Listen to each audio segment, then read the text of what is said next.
All right, today I'm going to be showing you guys how to make one of my wife's pregnancy cravings. I really think you should start working on your Thanksgiving sides, and I've been really wanting mac and cheese lately, so I'm gonna have you make it for me. That sounds really good. Mac and cheese is obviously the best Thanksgiving side, besides stuffing, of course. Stuffing's one of my favorites.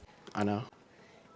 You're so weird. Stuffing is the best side. No, it's good. I like stuffing. I love stuffing. All right, get to cooking. All right, so the base of this recipe is going to be Chef Teeny's, but I do make a couple of big changes. First difference is the cheese. We're going to do 10 ounces of Colby Jack, 10 ounces of mozzarella, 6 ounces of sharp cheddar, 8 ounces of smoked Gouda, 6 ounces of Gruyere. I don't really know how to say this one, but it tastes amazing, so use it. Now I'm going to throw it all in a big bowl.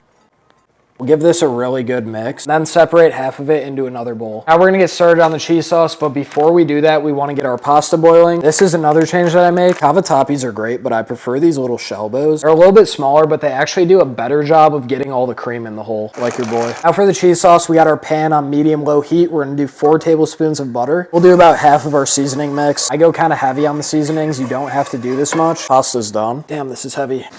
And since I have 4 tablespoons of butter, I'm gonna slowly whisk in 4 tablespoons of flour. We'll let this go for a couple minutes to cook the flour out. My phone ran out of storage, but you're gonna add in 1 whole can of evaporated milk. It's gonna look really clumpy and terrible at first, but keep on adding the milk and whisking, and it'll eventually get nice and smooth like this. We'll slowly add in 2 cups of heavy cream. The rest of our seasonings. I'm gonna do a cube of chicken bouillon and a little dollop of Dijon mustard. And getting nice and bubbly like this, turn the heat down to low. We add in our cheese mix 1 handful at a time. I'm gonna make sure it's all melted before adding more. We're using half of the cheese that we set aside from earlier. This is about the consistency that you should have when you're all done. And we'll just add all of the pasta in.